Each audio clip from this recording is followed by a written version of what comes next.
écoutez, j'ai un collaborateur, il est sérieux, et je corrigerai ses conclusions, a-t-il dit. Voilà. C'est à la fin de mon premier bulletin. 17 projets pour un barreau. Et puis c'est aussi la phrase « l'avocat est une conscience au service d'une confiance ». C'est une phrase mythique. Tous les avocats devraient l'avoir en mémoire.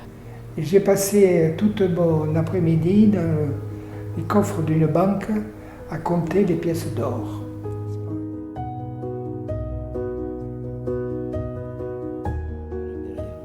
Voilà, cette salle pour moi, c'est ça. Avec ce grand cartel qui ne marche pas, mais qui pourrait marcher, il suffirait qu'on tourne la clé. Maître, vous avez très bien plaidé, et il ajoutait, vous avez plaidé comme un homme. Alors là, mon sourire s'est évanoui.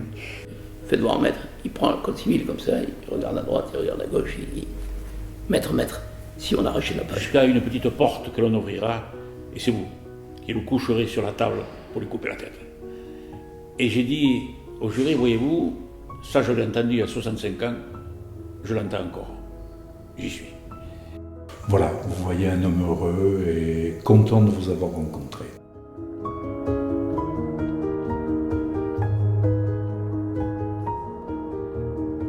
Pierre Châtel, je suis avocat au barreau de Montpellier. J'y ai prêté serment en 1977. Ici, vous êtes dans un lieu qui est à la fois magique et symbolique. Magique parce qu'il représente l'histoire des avocats dans ce qu'ils ont pu être de l'origine à nos jours, toute cette évolution.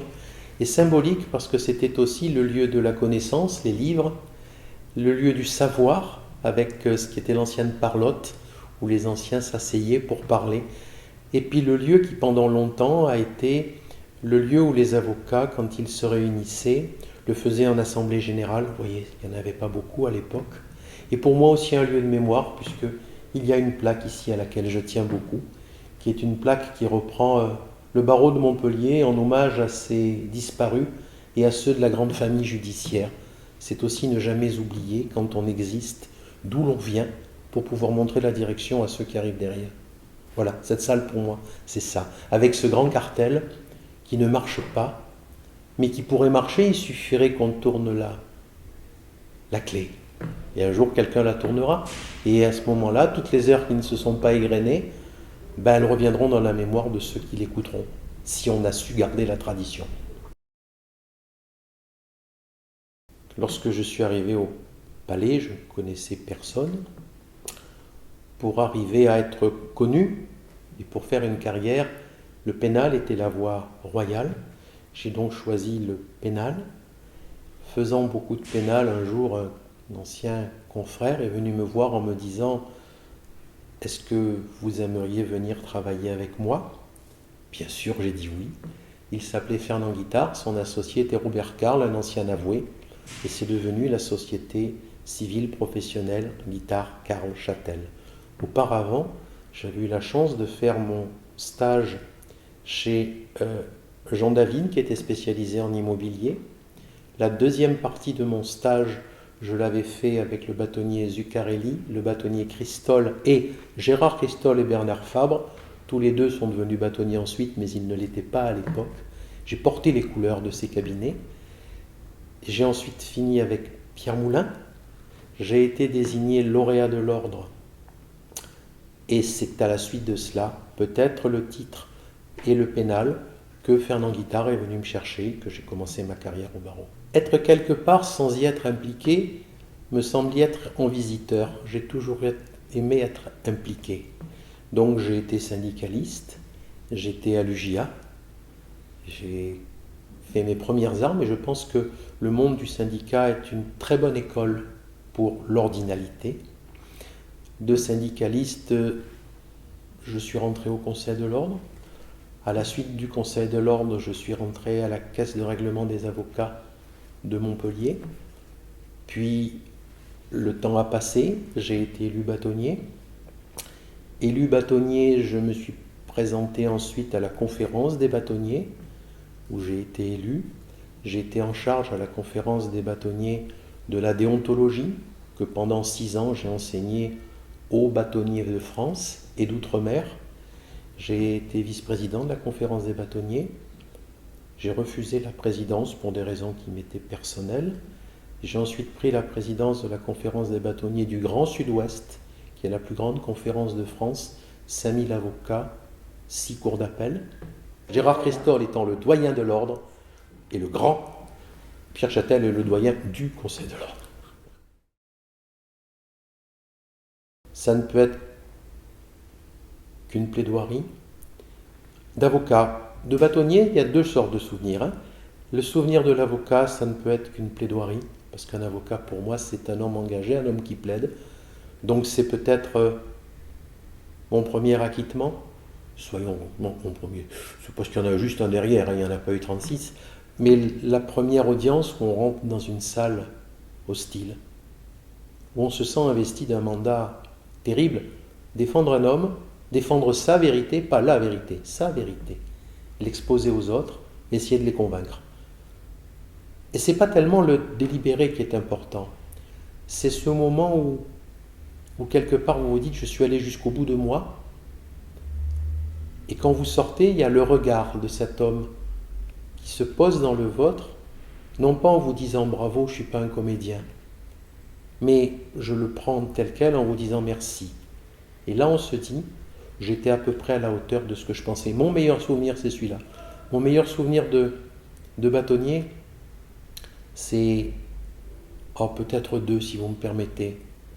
Comme tout bâtonnier, être à la tête d'une manifestation, avoir son ordre derrière soi, avoir ses confrères mobilisés, et un petit peu comme à l'époque de Napoléon, quand on demandait à un colonel quelle direction, il répondait la queue de mon cheval. Et bien là, quand les confrères se retournaient en disant qu'est-ce qu'on fait, bâtonnier? On avance. Ça, c'est important. Le deuxième souvenir bâtonnier pour moi qui était important, c'était d'avoir créé quelque chose.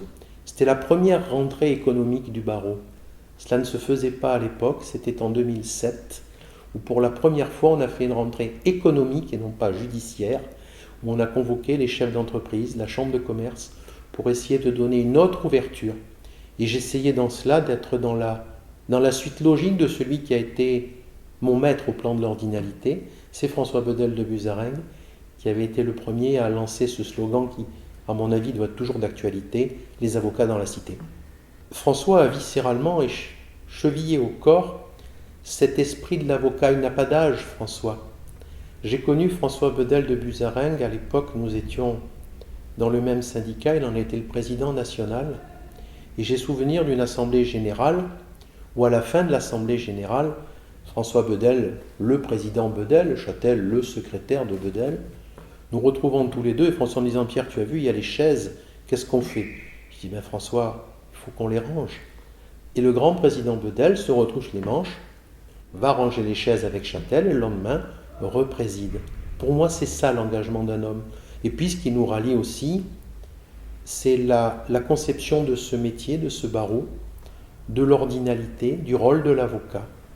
À partir de là, ralliés autour de la même bannière, nous essayons de la porter tous les deux le plus haut possible.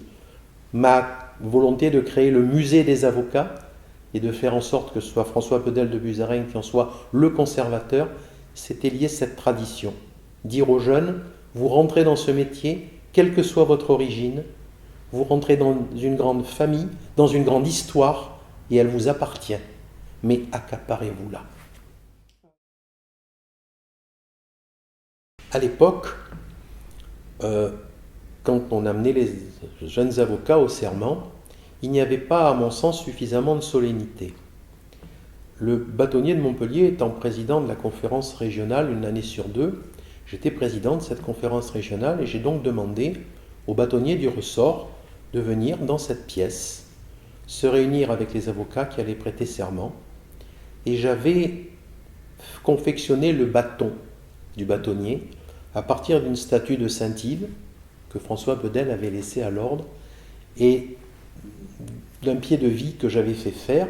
Et ce bâton, je m'en suis servi tenant une toque et des gants parce que les magistrats ont un mortier et des gants, les avocats ont une toque et des gants, nous avons le même âge qu'eux. Nous sommes partis d'ici en procession nous avons gravi les marches de la cour d'assises.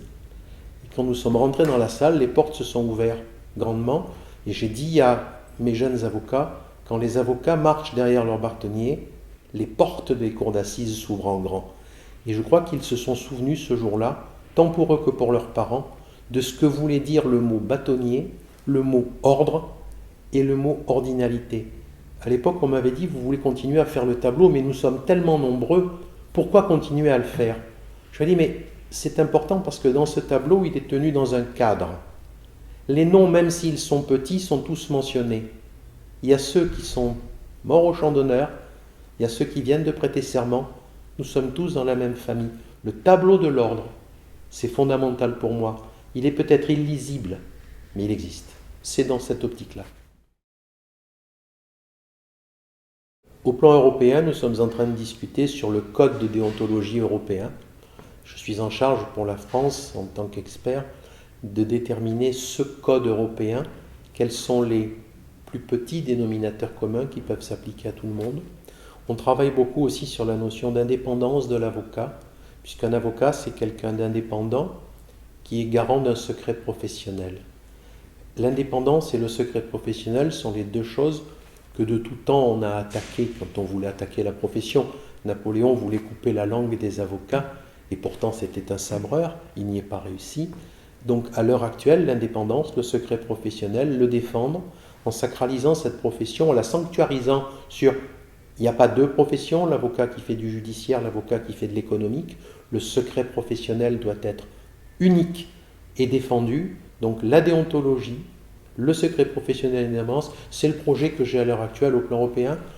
J'ai d'autres fonctions puisque je suis président du conseil de surveillance de la société de courtage des barreaux, c'est-à-dire que je gère les sinistres de tous les avocats de France hors Paris et qu'on essaye de les accompagner dans cette sinistralité. Et demain, pour moi, d'essayer d'anticiper ce que sera le barreau de demain, c'est-à-dire dans 20 ans, pour anticiper ce que seront malheureusement les sinistres dans 20 ans, pour pouvoir les anticiper et les préparer. Le cyber-risque, la criminalité, ce sont les sujets qui, à l'heure actuelle, m'occupent beaucoup dans le cadre de la société de courtage des barreaux. Et puis le musée, si on pouvait refaire ce musée, ça c'est autre chose. Dans un régiment, c'est un terme un petit peu reculé, ça c'est mon côté militaire, dans un régiment on conserve les soies, c'est-à-dire les anciens drapeaux. Parce que les drapeaux, c'est ce qui marche en tête d'un régiment, c'est ce qui subit les premiers chocs. Et je pensais que pour les avocats, justement pour leur dire, quelle que soit votre origine, nous avons des traditions communes, il fallait qu'ils se souviennent de certaines choses, de certains objets qui ont appartenu, qui ont vécu, qui ont une âme. Et on voulait monter ce musée, j'ai voulu monter ce musée que j'ai monté quand j'étais bâtonnier. Et j'avais demandé à François Bedel d'en être le conservateur, ne serait-ce que pour dire aux avocats, voyez, le livre d'or du barreau de Montpellier, c'est celui-là. François Bedel avait fait la médaille du barreau de Montpellier. J'ai fait le sceau des avocats. François avait créé la Légion d'honneur, j'ai essayé de créer le mérite. Pour valoriser, pour être dans la tradition.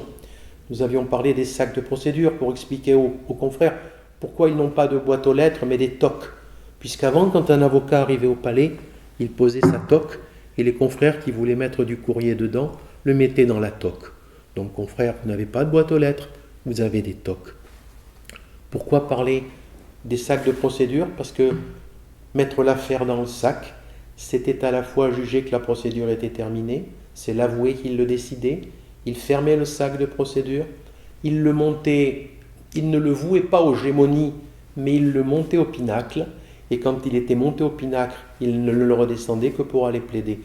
Que les avocats s'approprient cette histoire, que les objets qui ont appartenu, la photo de nos anciens confrères, et notamment d'un ancien ministre avocat sortant du camp de concentration dans lequel il était, avec son costume arrêt, mais avec ce regard fier qui fait qu'on n'a pas cassé l'homme, même si on a cassé le corps de l'homme, c'est l'image que je veux qu'il garde, parce que ce confrère-là, c'est un des leurs, et c'est leur histoire. C'était dans cet esprit que je voulais le faire, montrer que nous étions tous unis et que mon histoire, c'était la leur.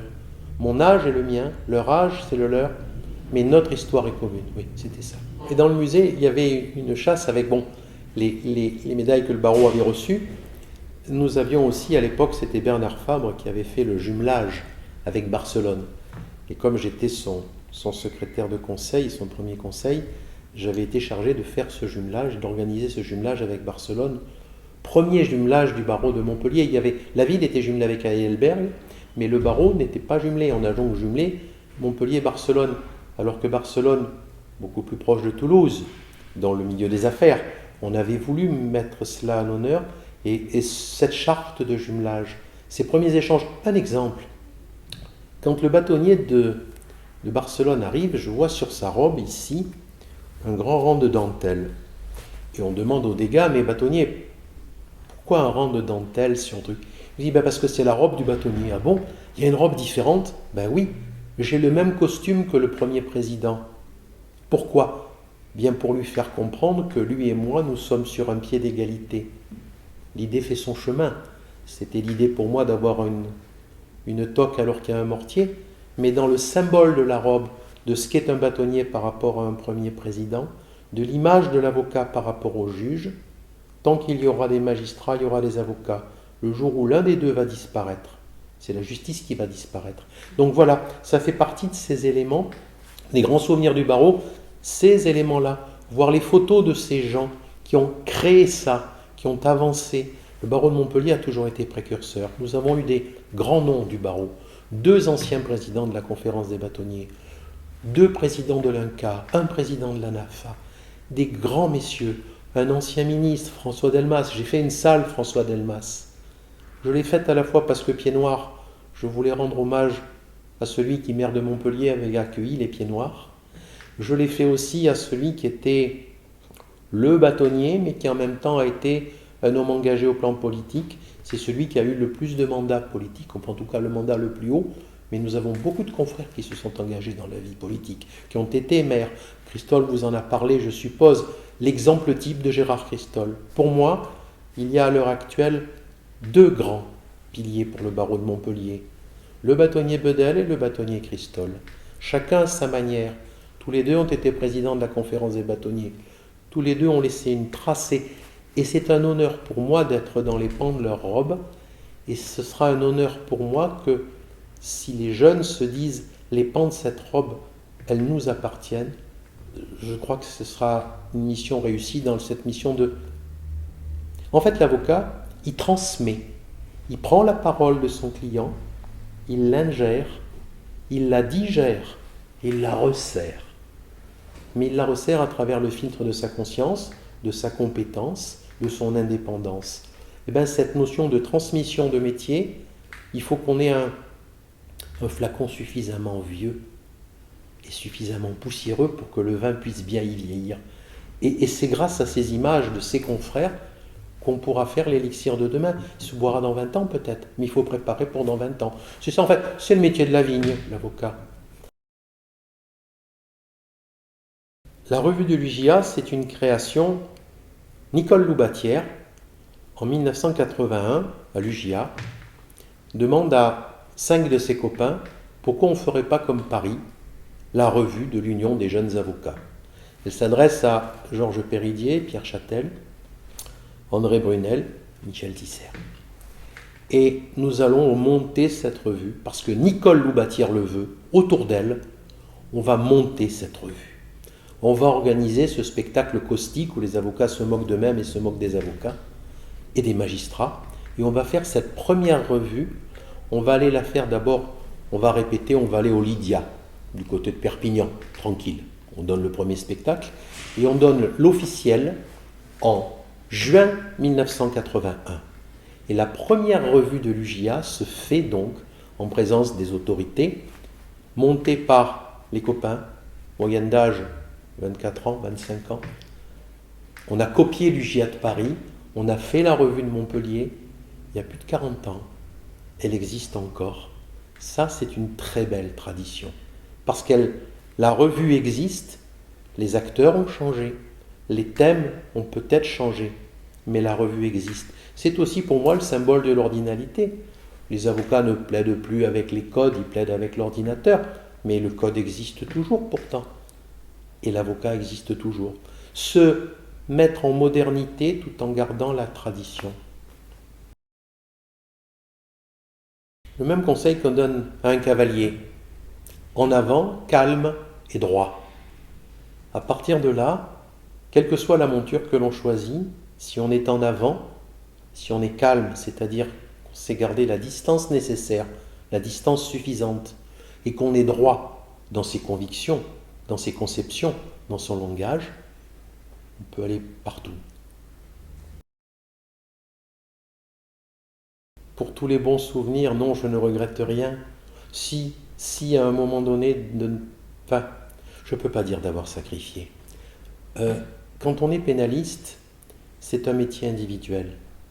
Quand on a un cabinet et quand on est civiliste, droit du travail en ce qui me concerne, droit de l'immobilier, c'est pas la même conception. Et un jour, mon associé, Fernand Guittard, me dit « Pierre, c'est bien, mais on ne peut pas avoir dans la même salle d'attente le braqueur et le banquier, il faut choisir. Et nous avons ici 15 personnes. Vous allez être le patron. Qu'est-ce que vous choisissez ?» J'ai toujours aimé travailler en groupe. J'ai donc fait mon choix. Mais ce petit regret, c'est de me dire, tu t'es levé 54 fois aux assises. J'aurais bien aimé me lever une 55e.